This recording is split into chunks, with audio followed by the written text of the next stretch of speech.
Assalamualaikum warahmatullahi wabarakatuh. Saya Wara Indah Cahyani dari LPTK Universitas Muhammadiyah Purwokerto, mahasiswa PPG dalam jabatan kategori 2 tahun 2022. Hari ini Selasa 13 Desember 2022, saya akan menampilkan video pembelajaran tentang daur biogeokimia dengan model pembelajaran problem based learning. Terima kasih, selamat menyaksikan. Wassalamualaikum warahmatullahi wabarakatuh. Assalamualaikum warahmatullahi wabarakatuh. Waalaikumsalam warahmatullahi wabarakatuh. Selamat pagi. Pagi, Bu. Bagaimana kabarnya hari ini? Baik. Ya, sebelum ini memulai pelajaran hari ini, sebaiknya kita berdoa terlebih dahulu ya, supaya pelajaran hari ini kita diberi kelancaran. Ayo silakan dia dipimpin doa terlebih dahulu. Ya. Untuk memulai kegiatan di siang hari ini, mari kita berdoa sejenak membaca Asmaul Husna. Berdoa mulai.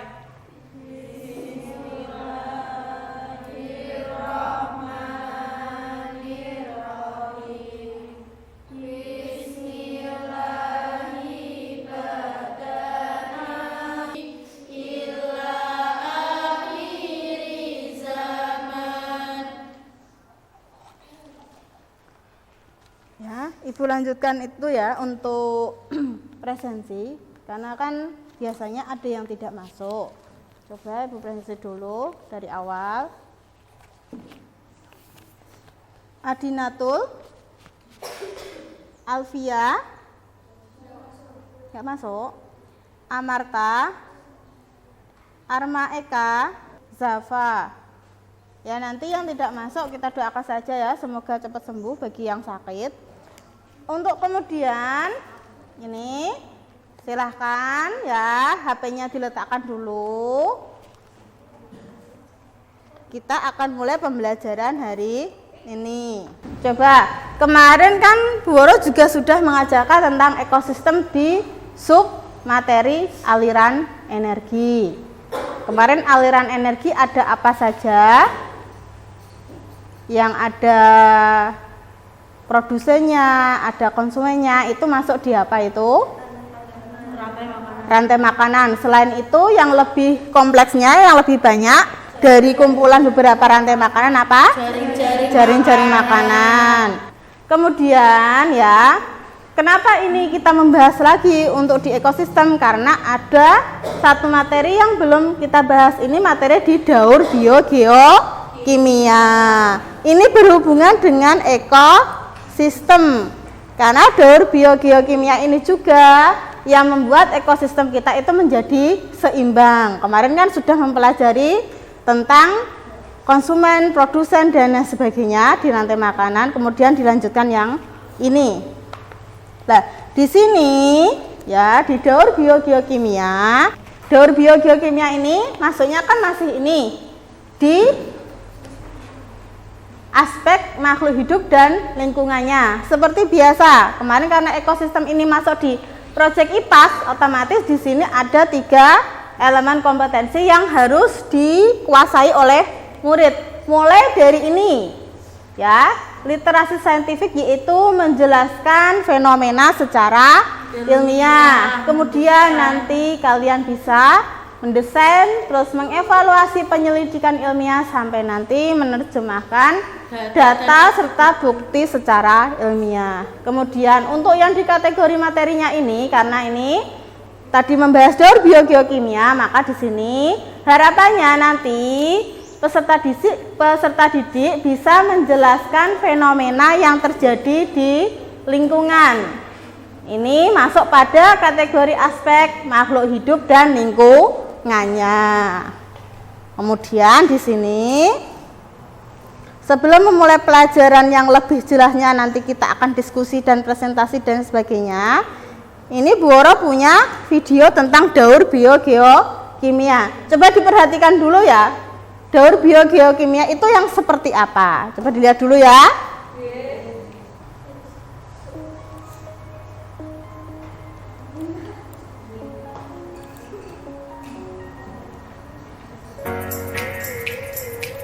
sebentar, langsung diitunya saja.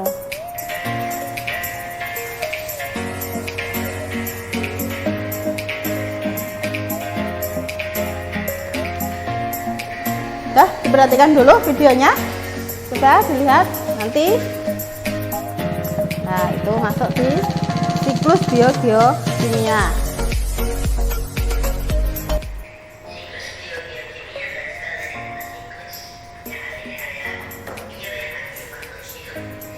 Siklus biogeokimia berasal dari kata siklus yang artinya aliran, bio yang artinya makhluk hidup, geo yang berarti bumi, dan kimia yang berarti reaksi.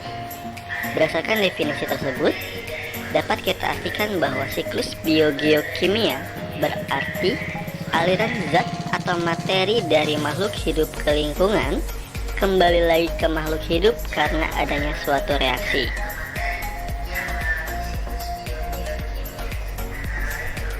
Secara umum terdapat 6 zat atau materi yang mengalami siklus biogeokimia, antara lain oksigen, air, karbon, sulfur, nitrogen, fosfor. Tapi dalam pembahasan kali ini, kita hanya berfokus kepada siklus air, siklus oksigen, dan siklus karbon. Nah, itu ada beberapa gambar contoh siklusnya, diperhatikan dulu ya.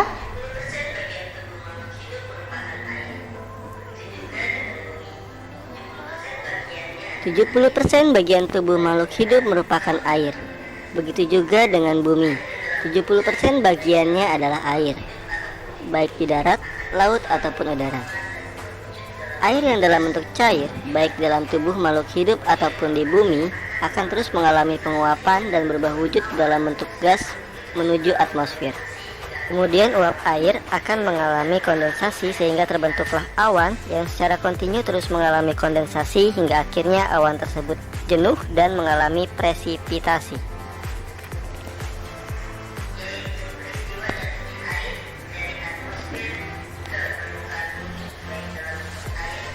Yaitu peristiwa jatuhnya air dari atmosfer ke permukaan bumi, baik dalam bentuk air yang biasa kita sebut sebagai hujan ataupun dalam bentuk kristal. Hujan yang jatuh ke bumi akan mengalir dari tempat tinggi menuju tempat yang lebih rendah, diserap oleh tumbuhan untuk berfotosintesis, dan digunakan juga oleh makhluk hidup yang heterotrof untuk minum. Hasil fotosintesis kemudian digunakan kembali oleh makhluk hidup lainnya, dan terbentuklah sebuah siklus air.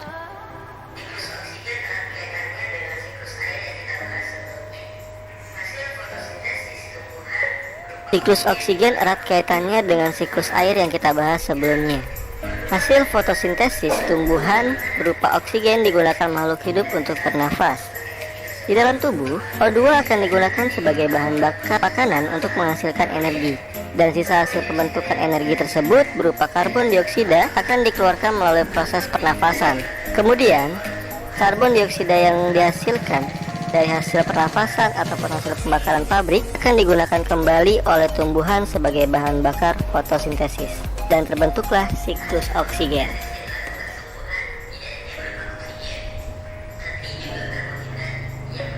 Hasil fotosintesis yang dilakukan tumbuhan tidak hanya berupa oksigen, tapi juga karbohidrat yang merupakan makanan bagi seluruh organisme termasuk tumbuhan.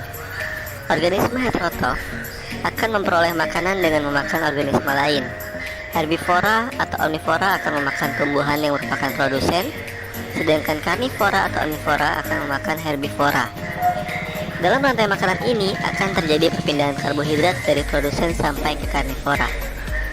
Karbohidrat yang dimakan akan dibakar oleh oksigen sehingga menghasilkan energi dan zat sisa yang berupa karbon dioksida yang akan dikeluarkan oleh tubuh ke atmosfer melalui proses pernafasan. Kemudian karbon dioksida yang berada di atmosfer akan diserap oleh organisme produsen, yaitu tumbuhan dan protista mirip tumbuhan, untuk digunakan sebagai bahan fotosintesis. Sekarang, dan terciptalah siklus ini tadi kan karbon. sudah melihat video tentang siklus ya, siklus atau daur biogeokimia. Kemudian di sini Sebelum Bu Woro lanjutkan tujuannya, tadi di video itu kan, ya, di video itu kan ada beberapa yang dibahas, yaitu mulai dari siklus atau daur air. Jadi siklus biogeokimia itu intinya di situ ya, di sini. Siklus yang melibatkan senyawa kimia. Nanti senyawa kimianya itu diproses, kemudian dikembalikan lagi oleh organisme ke lingkungan kita, kemudian digunakan untuk keseimbangan di lingkungan atau di ekosistem. Sedangkan siklus biogeokimia sendiri tadi kan ada beberapa siklus, mulai dari ada siklus air, terus ada siklus apa lagi tadi? Karbon, terus siklus oksigen. Karbon sama oksigen itu biasanya saling melengkapi. Kemudian ada siklus tambahannya itu ada nitrogen. Terus ada lagi nanti yang akan kita bahas yaitu siklus fosfat atau fosfor. Kemudian yang terakhir ada siklus belerang atau siklus sulfur. Itu yang akan kita bahas hari ini di siklus biogeokimia. Kemudian tujuannya di sini ya. Tujuan pembelajarannya ini setelah nanti kalian mengamati masalah di sini di LKPD, berdiskusi dengan kelompoknya, nanti bisa menyebutkan, menjelaskan, kemudian menentukan siklus. Kemudian di sini ada poin penilaian. Seperti biasa ya, poin penilaian kita itu ada 3. Mulai dari di sini penilaian sikap. Penilaian sikap itu berarti bagaimana kalian bersikap pada saat pembelajaran maupun nanti berdiskusi. Itu nanti dinilai ya. Kemudian yang kedua yaitu ada penilaian keterampilan. Keterampilan ini berhubungan dengan bagaimana cara kalian mempresentasikan hasil diskusi. Kemudian yang ketiga di sini biasanya di akhir ada evaluasi. Nanti evaluasinya kita menggunakan aplikasi Quizzes. Di sini masuk ke penilaian pengetahuan. Sudah sampai di sini. Ini kemudian Bu Woro lanjutkan lagi. Sebelum kita melakukan diskusi ini, Bu Woro kan punya beberapa gambar. Di sini ada daur air. Daur air di sini contohnya tadi apa? Ada proses apa di situ? Tadi yang sudah dibahas di video, penguapan. Terus ada terjadi yang namanya kalau sudah menguap berawan, terus kemudian terjadi hujan, itu daur air. Singkatnya seperti itu. Terus di sini ada daur. Tadi kan Bu Woro sudah itu ya menyebutkan karbon sama oksigen, karena karbon sama oksigen ini biasanya saling bergantung atau di sini ada timbal balik. Karbon itu atau oksigen. Oksigen itu biasanya dibutuhkan oleh siapa? Manusia atau makhluk hidup. Untuk apa? Bernafas atau proses respirasi. Sedangkan karbon atau karbon dioksida itu dibutuhkan oleh siapa? Tumbuhan. Jadi di sini daur karbon sama oksigen itu saling melengkapi. Karena tumbuhan membutuhkan karbon dioksida, manusia ataupun organisme lain membutuhkan oksigen. Kemudian di sini ada daur nitrogen. Kalau nitrogen di sini biasanya nanti berhubungan dengan tumbuhan juga. Nitrogen itu di sini digunakan oleh tahu tumbuhan itu polong-polongan kacang-kacangan. Nah, di situ nanti nitrogen biasanya contohnya kalau di tumbuhan kacang-kacangan itu ada bintil akar. Nah, bintil akar itu namanya ini nanti ada proses fiksasi nitrogen. Jadi nitrogen dibutuhkan juga oleh tumbuhan. Kemudian ini ada daur fosfor. Fosfor ini proses di mana di sini ada dari contohnya ini. Ini ada gambar apa ini? Batu. Terus ada gambar apa saja ini? Sapi. Terus ini? Ayo ini ini apa? Tengkorak. Tengkorak apa? Fosil ya, biasanya Fosfor itu dihasilkan dari beberapa proses ini, ada pelapukan batuan, terus kotoran hewan, terus kemudian ini ada fosil-fosil ini diuraikan di tanah. Kemudian ada daur sulfur atau belerang. Nah, daur sulfur ini biasanya juga ada proses dari ini. Ini gambar apa ini? Pabriknya apa ini tuh? Mengeluarkan apa pabrik? Asap atau asapnya nanti kemana? Ke udara, ke atmosfer. Terus di sini juga ada dari hewan-hewan juga. Nah, sebelum melakukan kegiatan diskusi, ini tadi Bu Oro kan sudah menunjukkan banyak gambar dari dari setiap itu siklus daur biogeokimia. Ada yang mau bertanya atau ada yang kurang dari itu penjelasan untuk diskusinya? Ya, coba Vika. Ini ada pertanyaan dari Vika, apakah tumbuhan bisa menyerap nitrogen bebas? Ada yang bisa memberikan itu? Tanya Mona Lisa.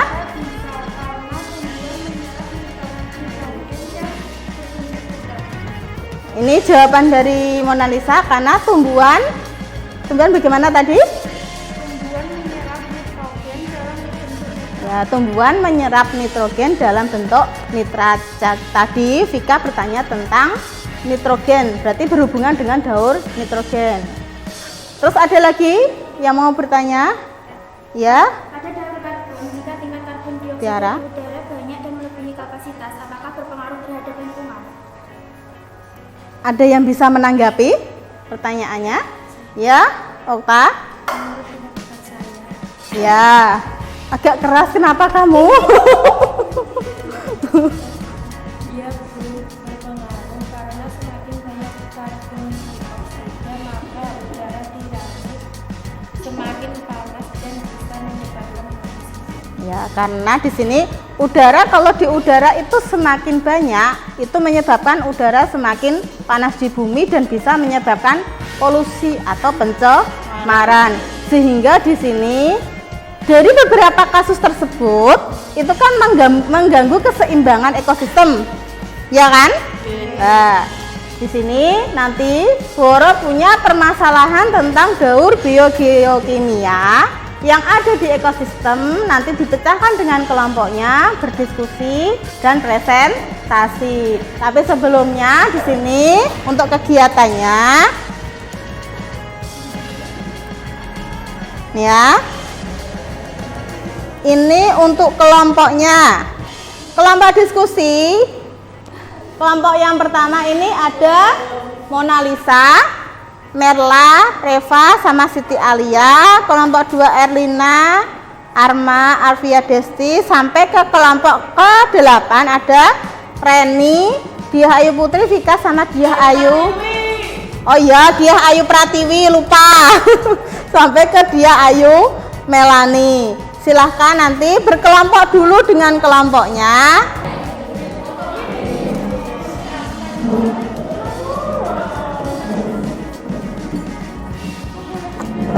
Ya, di sini nanti silakan ditulis nama kelompoknya.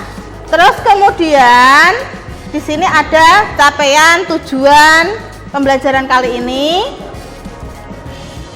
Kemudian dilanjutkan, nanti dibaca dulu ya petunjuk untuk pengerjaan LKPD-nya sampai langkah-langkahnya.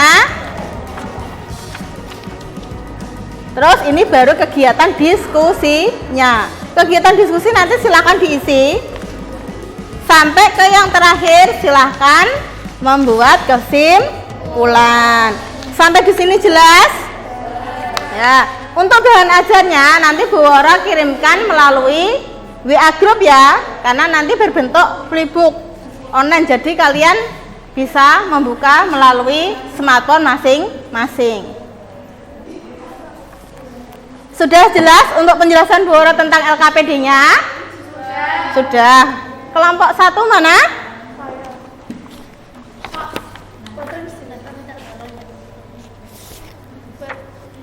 Kelompok 2-nya?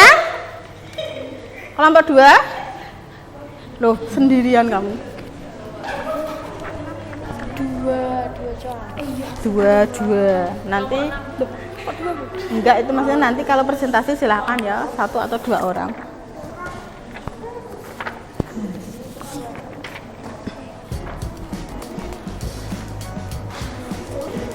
Sudah ya, silakan dikerjakan dengan kelompoknya.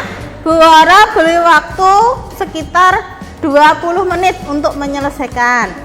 Nanti habis itu presentasi. Silahkan dipilih kelompoknya siapa yang mau presentasi. Boleh maju semua atau 1 atau 2 orang. Yang penting nanti bisa presentasi, dijelaskan hasil diskusinya. Terus kemudian nanti kalau sudah baru membuat kesimpulan. Ya, silahkan mengerjakan ya. Ya. Bentar.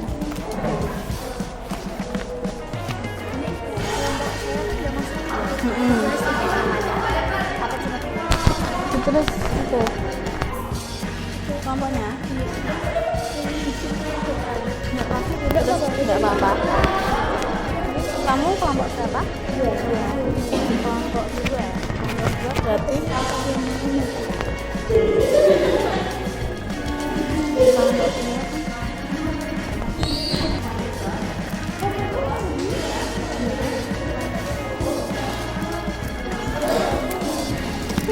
gimana?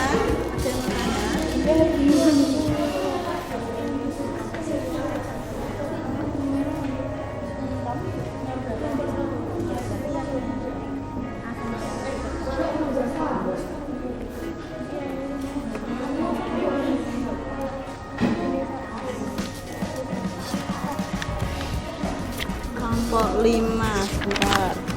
Kelompok 5 berarti sampai yang ini. Iya. Dilengkapi sama kesimpulannya ya. Sudah, ada yang mau ditanyakan? Enggak ada? Kamu kelompok berapa? Kelompok 7. Kelompok 7. Kelompok 7 itu berarti ya. Akan membahas anu toh?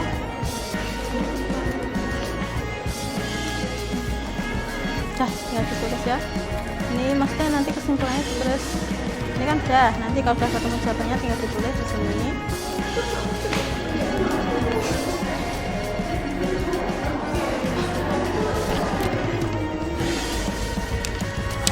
Wah, ini kan ada gambar ini untuk menulis kesimpulan.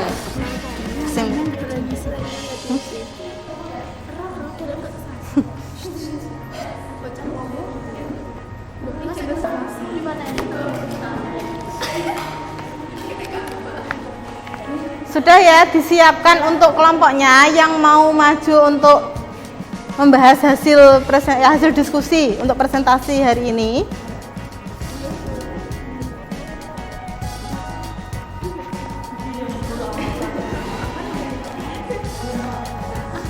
Untuk yang kelompok 1 yang mau maju siapa? Ya. Sudah ya, kita mulai presentasi. Ya. Jangan lupa nanti disebutkan kelompoknya. Assalamualaikum warahmatullahi wabarakatuh.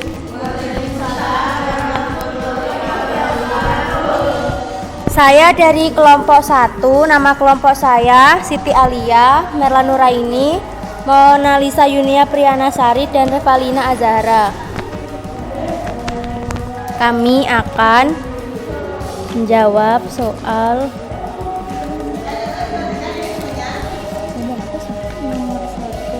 nomor 1A. Karena air termasuk energi. Pertanyaannya, menurutmu kenapa air masih tersedia sampai saat ini? Jawab, karena air termasuk energi terbarukan dan air tidak pernah habis karena daur air terus terjadi tanpa terhenti. B. Pada beberapa kasus, beberapa wilayah di Indonesia seringkali menghadapi kekeringan di musim kemarau. Analisislah adakah pada proses yang tidak tepat dalam keberlangsungan daur aling air dalam kasus ini. Jawab, Ada beberapa faktor yang menjadi penyebab kekeringan, yaitu terjadinya kerusakan hidrologis, yaitu kerusakan fungsi dari wilayah hulu sungai karena waduk, dan hal tersebut akan memicu timbulnya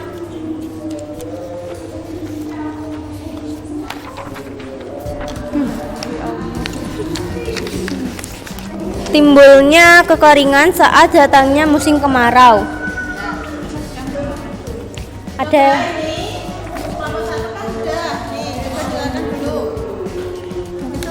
Ada yang mau bertanya? Atau menambahi Pertanyaan. ya? Ya, Kathy, silakan. Berdiri, coba. Kathy, berdiri. Ya. Curah hujan rendah salah satu penyebab terjadinya kekeringan yang umum terjadi di Indonesia disebabkan oleh perubahan iklim yang membuat hujan menjadi jarang turun.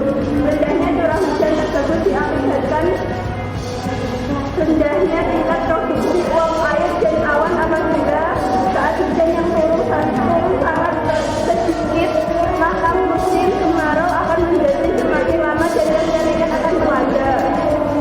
Ya, terima kasih untuk Kathy sudah memberikan itu tambahan jawaban. Ada yang lain?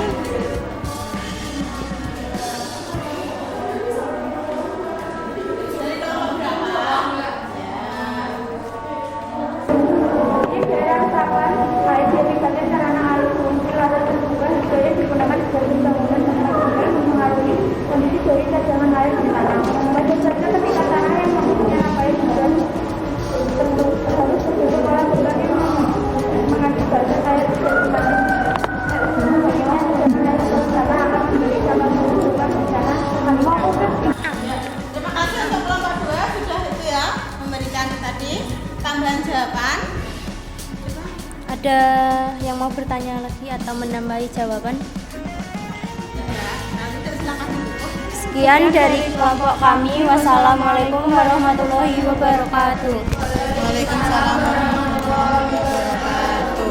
Sudah, silakan dikasih plus untuk kelompok 1. Kemudian dilanjutkan untuk silakan untuk kelompok 4. Assalamualaikum warahmatullahi wabarakatuh. Kami dari kelompok 4 ingin Mempresentasikan dari hasil diskusi kami. perkenalkan, nama saya Vina Indiani Mutaharo. Nama saya Zafa Aulia Putri Dwinoy.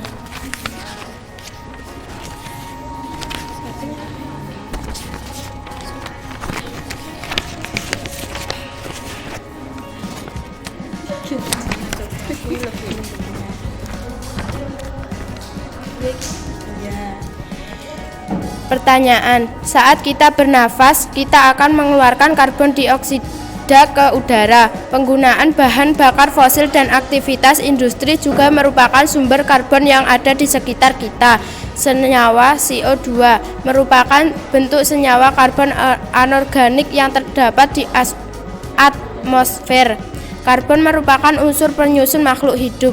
Sekitar 18% tubuh manusia tersusun dari unsur karbon, tetapi yang menjadi masalah manusia dan hewan tidak dapat menggunakan unsur karbon melalui gas karbon di udara secara langsung. Pertanyaan A. Analisislah bagaimana cara manusia dan hewan dapat memenuhi kebutuhan unsur karbon tersebut. B. Identifikasilah dampak apa saja yang akan terjadi jika siklus karbon di alam terganggu.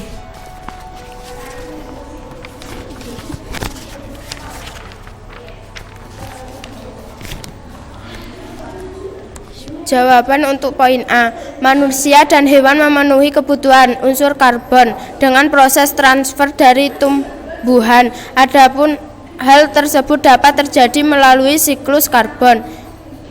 CO2 hasil respirasi manusia dan hewan dimanfaatkan oleh oleh tumbuhan untuk melakukan fotosintesis. oleh tumbuhan untuk hasil dari fotosintesis tersebut berupa glukosa yang akan dimanfaatkan oleh hewan dan manusia melalui proses makan dan dimakan sebagai sumber energi melalui proses metabolisme atau respirasi seluler. Hasil sampingan dari metabolisme tersebut yaitu CO2 yang akan kembali dimanfaatkan tumbuhan untuk fotosintesis. Jawaban poin B. Akan terjadi pemanasan global disebabkan meningkatnya suhu di permukaan bumi akibat emisi karbon ke atmosfer lebih banyak daripada pengikatan karbon oleh tumbuhan. Hal ini menyebabkan konsentrasi karbon.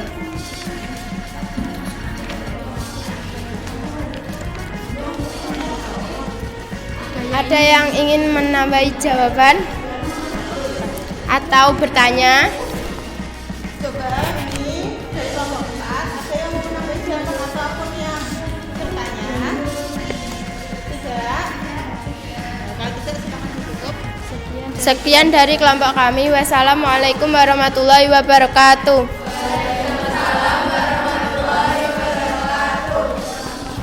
Ya, silakan dikasih tepuk tangan untuk kelompok 4. Coba perhatikan dulu, kalian tadi kan sudah bosan ya dengan presentasi diskusi, mungkin pusing. Sekarang silakan berdiri dulu semua. Kita akan melakukan ice breaking. Masih ingat dengan coconut? Masih ya, coba silakan. Kembali lagi C-O-N-U-T.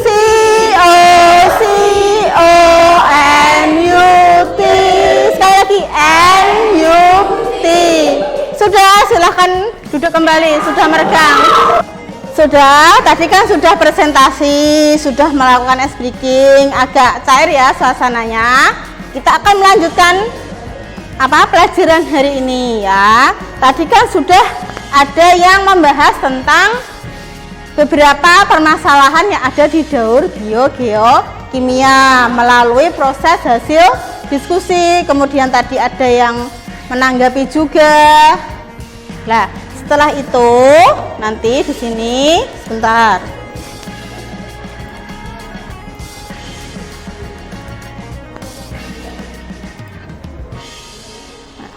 Setelah presentasi tadi, otomatis kita akan membuat sebuah kesimpulan dari hasil pembelajaran hari ini. Coba sekarang yang bisa membuat kesimpulan siapa dari hasil pembelajaran kali ini? Siapa? Ya, coba dari situ nggak apa-apa. Kesimpulan yang ada di bab tentang biokimia yaitu daur biokimia adalah siklus yang melibatkan senyawa kimia yang berpindah tempat melalui organisme sebagai perantara. Kemudian senyawa ini kembali ke lingkungan fisik. Daur biokimia dibedakan menjadi beberapa siklus, yaitu dari siklus air, siklus karbon, siklus nitrogen, siklus fosfat, siklus sulfur atau belerang. Setiap siklus mempunyai peranan dalam ekosistem untuk membentuk keseimbangan ekosistem pada lingkungan. Sehingga jika terjadi gangguan pada salah siklus biogeokimia, maka pada lingkungan akan terjadi perubahan lingkungan yang berpengaruh terhadap semua makhluk hidup, baik tumbuhan, hewan maupun manusia. Ya, terima kasih ya untuk Zava. Dah, ini tadi kan Zava sudah memberitahukan daur biogeokimia terdiri dari beberapa tahapan. Tadi coba ayo yang lain jangan tersenyum-senyum sendiri. Tadi siklusnya apa saja tadi sudah disebutkan itu Zava buat kesimpulan? Siklus air apa? Terus siklus iya, ada 5 tahapan daur biogeokimia. Itu untuk menjaga keseimbangan ekosistem yang ada di lingkungan kita. Dari hasil pembelajaran kita hari ini, tadi kan sudah ada yang membuat kesimpulan juga. Coba sekarang, ada yang bisa membuat refleksi dari hasil pembelajaran kita. Kira-kira bagaimana refleksi pembelajaran kita hari ini? Pada pembelajaran hari ini saya merasa sangat senang karena dengan pembelajaran kali ini saya bisa mengetahui tentang siklus biogeokimia yang berfungsi untuk mengatur keseimbangan ekosistem sehingga saya bisa lebih menjaga lingkungan. Ya, terima kasih ya untuk Kathy sudah memberikan refleksinya. Dari hasil pembelajaran kali ini dia bisa mempelajari tentang daur biogeokimia juga. Kemudian nanti ini sebelum pembelajaran kita akhiri, di sini ada evaluasi melalui kuisis. Ya, Join ini sudah mulai itu. Ada yang masuk 1-2 orang. Nanti hitungan ketiga Bu Woro mulai ya. Oke. 3, 2, 1, yuk bisa mulai untuk dikerjakan. Urutan yang nomor 1 di sini di kuisis itu Mona Lisa. Untuk urutan yang kedua ada Dia Ayu Melani. Kemudian untuk yang ketiga ada Kathy. Ya, silakan tepuk tangan untuk yang sudah menyelesaikan tepat dengan waktunya. Untuk pertemuan selanjutnya nanti kita akan membahas tentang pencemaran lingkungan. Jadi di sini ya, pencemaran lingkungan nanti berhubungan dengan kegiatan selanjutnya dari bab ini. Ya, ada yang mau ditanyakan sebelum Bu Woro tutup? Tidak. Ya, terima kasih untuk hari ini. Silahkan nanti berdoa terlebih dahulu ya. Kalau pulang ini nanti silahkan berhati-hati. Untuk doanya silahkan dia dipimpin, tapi sebelum berdoa coba silakan kursinya dikembalikan dulu menghadap ke depan. Untuk menutup pembelajaran kali ini, Untuk mengakhiri pembelajaran hari ini, mari kita berdoa. Doa mulai.